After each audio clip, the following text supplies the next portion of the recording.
नमस्कार, आप देख रहे हैं 4 PM न्यूज नेटवर्क और मैं हूं आपके साथ प्रगति ठाकुर। अपनों से बगावत करके सम्मान पाने के लिए बीजेपी के साथ गए एकनाथ शिंदे की पार्टी पर खतरा मंडराने लगा है। बता दें कि महाराष्ट्र विधानसभा चुनाव का रिजल्ट आने के बाद से ही एकनाथ शिंदे को बीजेपी के द्वारा लगातार एक के बाद एक बड़ा झटका मिल रहा है। पहले बीजेपी ने एकनाथ शिंदे से सीएम की कुर्सी छीन ली, उसके बाद गृह मंत्रालय भी ले लिया। इस तरह से सम्मान पाने गए बीजेपी के साथ शिंदे को लगातार अपमानित किया जा रहा है। वहीं शिंदे के सहयोगी विधायकों के द्वारा लगातार मांग की जा रही थी कि एकनाथ शिंदे को सीएम बनाया जाए, जिसके बाद बीजेपी के साथ एकनाथ शिंदे की गृह मंत्रालय को लेकर डील हुई थी। तब जाकर करीब 15 दिनों बाद एकनाथ शिंदे ने डिप्टी सीएम बनने का फैसला लिया था। वहीं एकनाथ शिंदे के मान जाने के बाद और देवेंद्र फडणवीस को सीएम बनाने के बाद बीजेपी एकनाथ शिंदे से किए गए डील को भूल गई और देवेंद्र फडणवीस ने गृह मंत्रालय अपने पास रखने का मन बना लिया और शिंदे को 4 विभाग देकर उसमें से विभाग चुनने का ऑप्शन दे दिया, जिसके बाद से शिंदे ने महायुति छोड़ने का मन बना लिया है। आपको बता दें कि बीजेपी लोकसभा चुनाव में मिली बड़ी हार के बाद महाराष्ट्र विधानसभा चुनाव में 132 सीटें जीतकर बड़ी पार्टी बनकर उभरी है और उसको सरकार चलाने के लिए 16 विधायकों की आवश्यकता है। वहीं अजित पवार बीजेपी के साथ पूरी तरह खड़े हैं।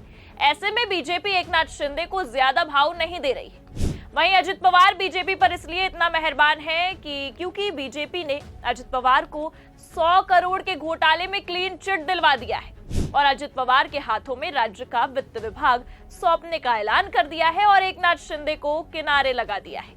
वहीं अपनों से किए गए बगावत का परिणाम 2 साल बाद शिंदे को दिखाई दे रहा है। बता दें कि मराठाओं में बीजेपी के प्रति गहरी नाराजगी है, जिसके चलते एकनाथ शिंदे को साथ लेकर चलना बीजेपी के लिए मजबूरी है, लेकिन जरूरत नहीं है, जिसके चलते अब एकनाथ शिंदे कोई फैसला नहीं ले पा रहे हैं और उनकी स्थिति दो-धारी तलवार की तरह हो गई है, क्योंकि उनको बीजेपी की सरकार में कोई भी मनचाहा विभाग तक नहीं मिल पा रहा है। अपनों से बगावत करके बीजेपी के साथ गए शिंदे के साथ बीजेपी ने 2 साल बाद ही अपना रंग दिखाना शुरू कर दिया है। बता दें कि महाराष्ट्र के चुनावी नतीजों ने सत्ता का खेल ही पूरी तरह से पलट दिया है। 2.5 साल तक सीएम रहे एकनाथ शिंदे भले ही अपने विधायकों की संख्या बढ़ाने और उद्धव ठाकरे से शिवसेना की विरासत जीतने में कामयाब रहे हों, लेकिन महायुति में बीजेपी के बड़े भाई की भूमिका में आने के बाद उन्हें पावर गेम में एक के बाद एक झटका लग रहा है।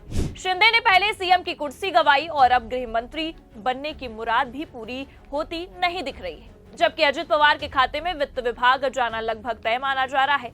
अब आपको बता दें कि मुख्यमंत्री बनने के बाद से देवेंद्र फडणवीस की अगुवाई में बीजेपी फ्रंट फुट पर खेल रही है। सत्ता की बागडोर ही नहीं बल्कि सियासी पावर को भी बीजेपी अपने हाथ में रखना चाहती है। शिवसेना की गृह मंत्रालय की मांग के आगे बीजेपी झुकने को तैयार नहीं है। ऐसे में बीजेपी ने शिंदे खेमा को गृह के बजाय राजस्व, शहरी विकास और लोक निर्माण विभाग में से कोई भी विभाग चुनने का विकल्प दिया है। जानकारी के मुताबिक बीजेपी ने शिवसेना को स्पष्ट कर दिया है कि वो गृह मंत्रालय नहीं दे सकती है, इसके बदले में उन्हें दूसरे अन्य विभाग देने को तैयार है। अब आपको बता दें कि चुनाव परिणाम आने के बाद से ही एकनाथ शिंदे बहुत परेशान दिखाई दे रहे हैं। उनके चेहरे की चमक गायब है, उनको सीएम पद जाने का अफसोस है।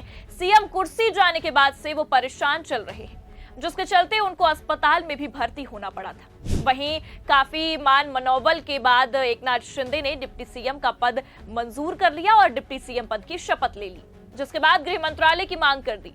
लेकिन लोकसभा चुनाव में बड़ी हार मिलने के बाद वापसी करते हुए बीजेपी ने महाराष्ट्र विधानसभा चुनाव में 132 सीट जीतकर राज्य की सबसे बड़ी पार्टी बनकर उभरी है, जिसके चलते बीजेपी सारा रोल अपने पास रखना चाहती है और राज्य के सभी बड़े मंत्रालय अपने पास रखना चाहती है और अपने सहयोगियों को झुनझुनना थमा रही है, जिसको देखते हुए महाराष्ट्र की राजनीति में एक बार फिर से हलचल तेज हो गई है और एकनाथ शिंदे ने महायुति छोड़ने का अब मन बना लिया है और बीजेपी से बगावत कर दी है। वहीं शिवसेना की ओर से एकनाथ शिंदे को गृह मंत्रालय देने का दबाव बनाया जा रहा है।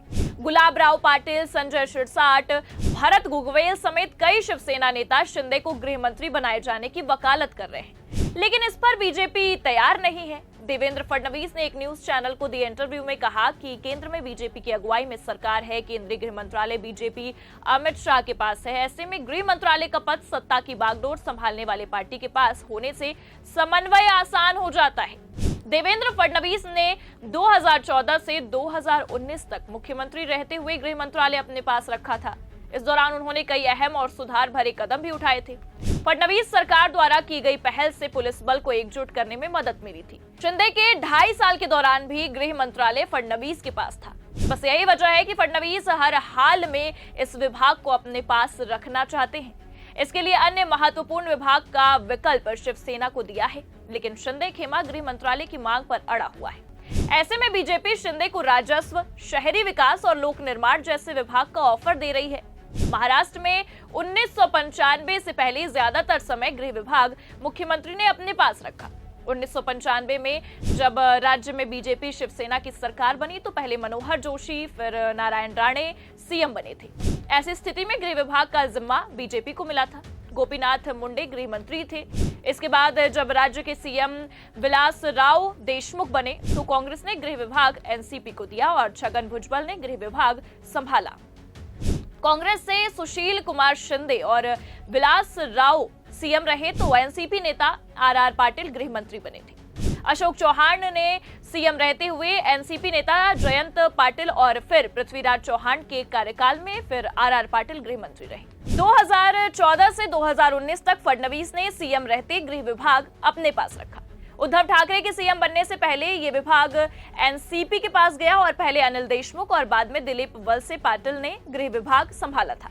महाराष्ट्र में जब शिंदे मुख्यमंत्री बने तो बीजेपी को ये विभाग मिला और फडणवीस ने बतौर डिप्टी सीएम इसे संभाला भी। महायुति में जब अजित पवार की एंट्री हुई तो उन्हें वित्त विभाग दे दिया गया। अब जब पावर रोल रिवर्स हुआ तो एकनाथ शिंदे बदले में गृह विभाग चाहते हैं। अब आपको बता दें कि फडणवीस कैबिनेट में मंत्री पद का बंटवारा सीटों की ताकत के हिसाब से ही होगा। एकनाथ शिंदे की शिवसेना लगातार होम मिनिस्ट्री की डिमांड कर रही है। ऐसे में बीजेपी गृह मंत्रालय के बदले ज्यादा मंत्री पद और अन्य मलाईदार विभाग सौंप सकती है। बीजेपी गृह विभाग के अलावा ऊर्जा, जल संसाधन, आदिवासी कल्याण, आवास, ग्रामीण विकास, ओबीसी कल्याण और उच्च एवं तकनीकी शिक्षा विभागों को अपने पास रखना चाहती है। वहीं शिंदे सरकार के दौरान बीजेपी के पास राजस्व और लोक निर्माण विभाग भी था।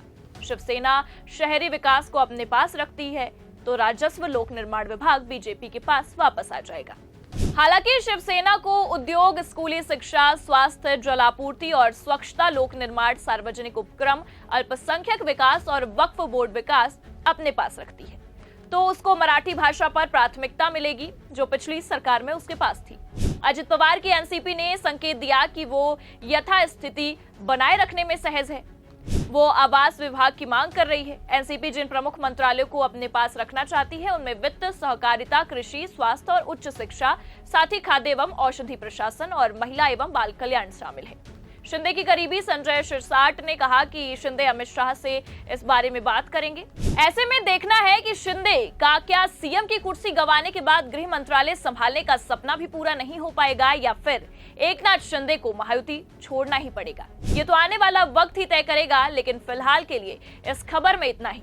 पर आपकी क्या राय है पूरे मामले को लेकर, महाराष्ट्र की सियासत को लेकर? अपनी प्रतिक्रिया कमेंट करके जरूर बताइए और खबर को लाइक और शेयर जरूर करिए। अगर आप चैनल पर नए हैं तो सब्सक्राइब करना भी मत भूलिए और देखते रहिए 4PM न्यूज नेटवर्क। धन्यवाद।